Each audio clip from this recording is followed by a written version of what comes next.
The Immortality Heist of 2050. A body that wouldn't die.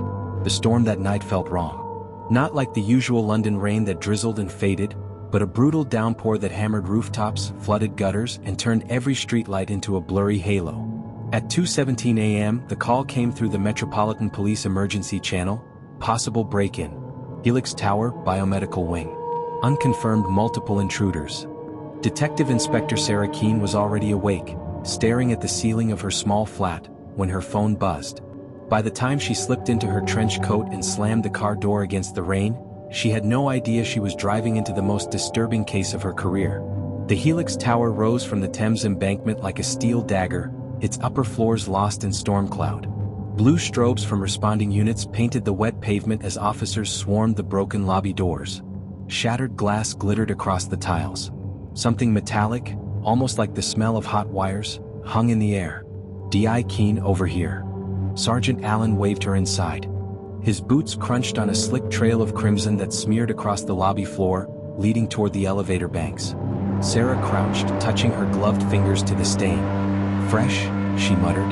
The blood looked darker, almost thicker than usual, coagulating too fast. Where's the body? That's the thing, Allen said grimly. There isn't one. The vault. The elevator ride down to the restricted levels was silent except for the hum of generators. When the doors opened, Sarah was hit by a wave of chilled, recycled air. The basement looked less like a hospital wing and more like a data farm, rows of humming server towers, their lights blinking in rhythm like 1,000 mechanical heartbeats. She followed the blood trail. It ended at Vault C. The vault door was split wide open, steel hinges twisted as if ripped by a machine. Inside, overturned gurneys and shattered glass canisters littered the floor. Emergency lights strobed across something Sarah couldn't process at first. An empty containment pod, still leaking condensation. Next to it, a pool of blood and drag marks leading to the corridor. Run the feeds, Sarah ordered. A technician patched the nearest screen. The grainy footage showed 4 masked intruders storming Vault C. Their movements were surgical, straight to the pods, straight to the cores. No hesitation. One of them barked, "Take the bodies now." They hauled steel containers, long coffin-sized units, onto trolleys. As they exited, one container slipped, crashing to the floor. Sarah's breath caught as she watched the recording. The door popped open and from inside spilled a pale, naked figure. A man. His chest rose and fell. His eyes flickered open. The technician whispered, "Jesus Christ." Sarah froze. The figure looked familiar. Too familiar. She had seen his face in news archives, plastered across magazines and boardroom profiles. "Pause," she ordered. The screen froze on the man's face. Adrian Voss, billionaire, founder of Helix Corporation, declared dead in a private jet crash 3 years ago. Leads in the shadows. They worked their contacts. Names surfaced in whispers. The Black Veil wasn't a gang, it was an ecosystem. A network of brokers, hackers, surgeons, and mercenaries scattered across Europe. They specialized in one commodity, immortality. In Berlin, counterfeit organ labs printed black market livers and kidneys for desperate buyers. In Prague, surgeons wired stolen neural chips into android hosts, giving clients fresh bodies at a cost. In Istanbul, rumors spread of soul prisons, hidden servers where kidnapped consciousness was held for ransom. But the mastermind remained faceless, known only as the Architect. The Architect, they were told, had once been a Helix insider. Someone who knew the vaults, the backups, the science behind eternal life. Someone who had turned it into an empire of crime. Eleanor's fear. Sarah returned to Eleanor Voss. The widow's composure had cracked since their last meeting. Curtains drawn, her face pale, she admitted she'd received another encrypted message. This time it wasn't sentimental. It was a threat.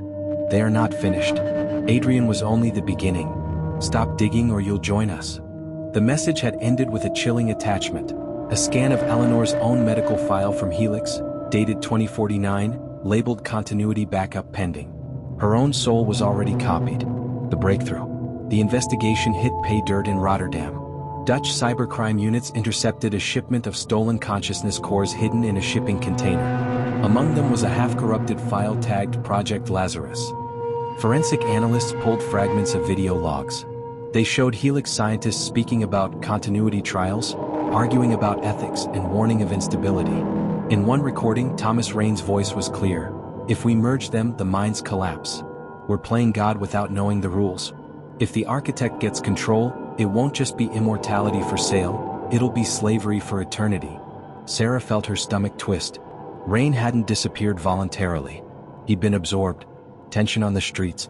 2 nights later, Sarah and Mark chased a lead into East London's Docklands, a warehouse supposedly hosting a Black Veil meet. The air smelled of oil and seawater as they crept inside, torches cutting across rusting beams. Rows of crates sat stacked like coffins, each one marked with biohazard symbols. When they cracked a crate open, Sarah recoiled.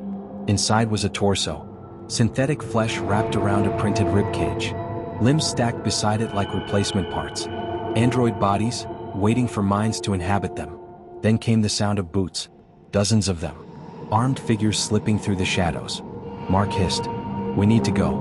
Now." But escape wasn't that simple. The Black Veil enforcers opened fire. Bullets sparked off steel pillars as Sarah and Mark dove for cover. The warehouse erupted into chaos. Crates shattered, synthetic limbs spilling across the floor like broken mannequins. Sarah squeezed off return shots, her heart pounding. Through the chaos, she glimpsed a tall figure at the far end of the warehouse, masked, calm, walking with the authority of command. The architect. The hunt for the Black Veil. Rain streaked the steel and glass of Helix Tower as investigators swarmed the basement. The second body lay curled in the vault chamber, its skin slick with condensation. Nurses lifted it onto a stretcher, but the figure's hands clawed desperately at Sarah Keene's sleeve before it was taken away. "They're coming," it rasped, voice like sandpaper. "They're coming for all of us." And then its eyes rolled back, body seizing violently before monitors flatlined. Another death. Or perhaps a second life lost. The puzzle of 2 men. At the forensics lab, Sarah and Mark studied the results from the second figure. The DNA report was worse than the first. Not just 2 identities fused together, but 3. Fragments matched Adrian Voss again. Others matched Thomas Rain.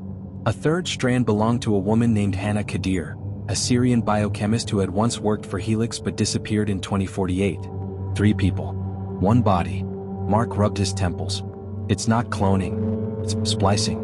They're stitching souls together like patchwork. Sarah's voice was tight. Then the question isn't how. It's why. Escape with a message. They barely made it out alive. Smoke grenades covered their retreat as armed backup stormed the warehouse. By the time the dust cleared, the veil had vanished, leaving only burned files and shattered android shells. But on the wall, spray painted in black letters, was a message. You can't kill forever. A hidden truth. Back at HQ, Sarah pored over the evidence they'd salvaged. 1 fragment chilled her more than the rest. A blueprint showing Vault C wasn't the only facility. There were 5 more vaults. Across 5 countries. Each one filled with stolen consciousness. London had only been the beginning. Mark leaned over her shoulder. If this architect controls all of them, he's not just stealing lives. He's building an army. Sarah stared at the map, the names of the cities glowing red. Paris, Berlin, Geneva, Madrid, Rome. Each vault a target. Each one a crime scene waiting to happen. 2 days later, Sarah's phone buzzed with an unknown number. She answered. A distorted voice whispered, "Detective Keene, you're closer than you realize. But you don't understand. The architect doesn't want money. He doesn't want power. He wants eternity. And he'll burn the world to get it." The line went dead. An hour later, news broke. The Paris vault had just gone dark. The architect's eternity. The Paris vault went dark at 3:46 a.m. Security feeds cut to static. Biometric locks disengaged remotely. By the time French authorities breached the facility, it was empty. Empty pods, stripped servers, and scorch marks across the floor where consciousness cores had been ripped from their housings. For Sarah Keene and Mark Dreyer, the message was clear. The Black Veil wasn't running. They were expanding. The ghost in the system. Interpol briefings came thick and fast. Geneva reported attempted breaches. Madrid issued warnings. And then came a digital trace. Fragments of code injected into government databases rerouting biometric IDs. The signature was familiar. Elegant. Ruthless. The architect. Analysts confirmed it. The intrusions weren't just thefts. They were assimilation. Millions of civilian IDs were being tagged, copied, and recompiled into continuity files. Entire populations were being prepared for storage without their consent. Mark slammed his fist on the table. He's not stealing lives anymore. He's harvesting them. The face of the enemy. Days later, a breakthrough.